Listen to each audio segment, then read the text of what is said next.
টেকসই উন্নয়নের অন্যতম শর্ত হল উন্নয়ন প্রক্রিয়ায় সকল নাগরিককে সম্পৃক্ত করা এবং সবার জন্য সমান সুযোগ সৃষ্টির মাধ্যমে ন্যায়ভিত্তিক সমাজ প্রতিষ্ঠা করা। আর সকল নাগরিকের, বিশেষ করে বয়স্ক জনগোষ্ঠীর আর্থিক সুরক্ষা নিশ্চিত করাও একটি কল্যাণমূলক রাষ্ট্রের অন্যতম দায়িত্ব। তারই ধারাবাহিকতায় বঙ্গবন্ধুর বৈষম্যহীন সমাজ প্রতিষ্ঠার স্বপ্ন বাস্তবায়নে তারই সুযোগ্য কন্যা মাননীয় প্রধানমন্ত্রী শেখ হাসিনা বয়স্ক জনগোষ্ঠীকে একটি টেকসই ও সুসংগঠিত সামাজিক নিরাপত্তা কাঠামোর আওতায় আনয়নে সর্বপ্রথম সার্বজনীন পেনশন স্কিমের উদ্যোগ গ্রহণ করেন। সার্বজনীন পেনশন স্কিমে 18 থেকে 50 বছর বয়সী একজন সুবিধাভোগী, 60 বছর পর্যন্ত এবং 50 বছরের ঊর্ধ্ববয়স্ক একজন সুবিধাভোগী ন্যূনতম 10 বছর চাঁদা প্রদান সাপেক্ষে আজীবন পেনশন সুবিধা ভোগ করবেন। এমনকি বিদেশে কর্মরত বা অবস্থানকারী যে কোনো বাংলাদেশি কর্মীগণও এই স্কিমে অংশগ্রহণ করতে পারবেন।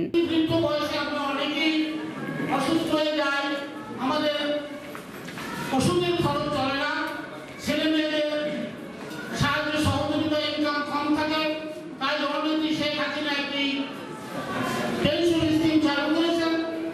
এই পেনশন স্কিমটি আমি মনে করি আমাদের বাংলাদেশের নাগরিকদের জন্য অত্যন্ত একটা সহায়ক শক্তি।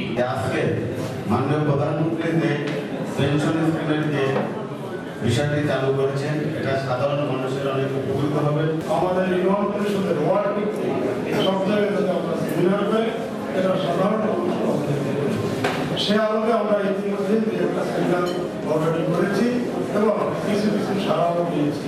বর্তমানে আমাদের মোট জনসংখ্যার প্রায় 62% কর্মক্ষম। 65 বছর ঊর্ধ্ব মানুষের সংখ্যা মোট জনসংখ্যার প্রায় 7%, যারা মূলত কর্মক্ষম জনগোষ্ঠীর উপরেই নির্ভরশীল। 2050 সাল নাগাদ এই সংখ্যা 25% উন্নীত হবে। একই সাথে গড় আয়ু বৃদ্ধি এবং একক পরিবারের সংখ্যা বৃদ্ধিজনিত কারণে ভবিষ্যতে নির্ভরশীলতার হারও বৃদ্ধি পাবে। ফলে 18 বছরের অধিক বয়স্ক জনগোষ্ঠীকে সার্বজনীন পেনশন স্কিমের আওতায় আনা সম্ভব হলে তারা একটি সুসংগঠিত সামাজিক নিরাপত্তা কাঠামোর আওতাভুক্ত হবেন। সরকারি একজন কর্মকর্তা চাকরি করে তিনি পেনশন পান, আর আমরা যারা সরকারি চাকরির বাইরে রয়েছি তারা এই ধরনের সুযোগ থেকে বঞ্চিত হয়ে গেলে মাননীয় প্রধানমন্ত্রী যাতে বয়স্ক অবস্থায় কারোর উপর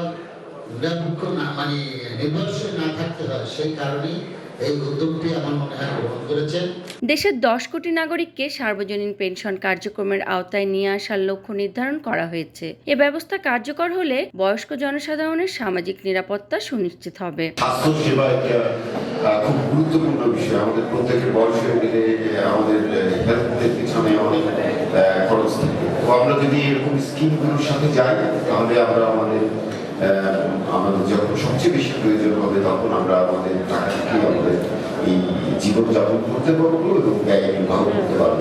এমন উদ্যোগ বাংলাদেশের ইতিহাসে একটি যুগান্তকারী জনকল্যাণমুখী পদক্ষেপ, যা সকল নাগরিকের অবসরকালীন আর্থিক মুক্তির সনদ হিসেবে বিবেচিত হবে। ভবিষ্যতের বাংলাদেশের মানুষ কিভাবে বাঁচবে? আপনারা জানেন আমরা সবাই কর্মক্ষম। আমরা যারা সরকারি চাকরি করি তারা 30-35 বছর চাকরি করে আমরা পেনশন পাই, কিন্তু বঙ্গবন্ধু কন্যা মাননীয় প্রধানমন্ত্রী শেখ হাসিনা দেখেছেন যে শুধু সরকার বার্ধক্য তো সবার জন্যই আসে, সুতরাং কর্মহীনতা তো সবার জন্যই আসে, অসুস্থতা সবার জন্যই আসে। এই জন্য মাননীয় প্রধানমন্ত্রী এই সর্বজনীন পেনশন স্কিমটা ঘোষণা করেছে। আপনারা জানেন যে 4টি প্ল্যাটফর্মে এই আপনারা রেজিস্ট্রি করতে পারবেন। Kakoli Rani Saha, voice of tiger.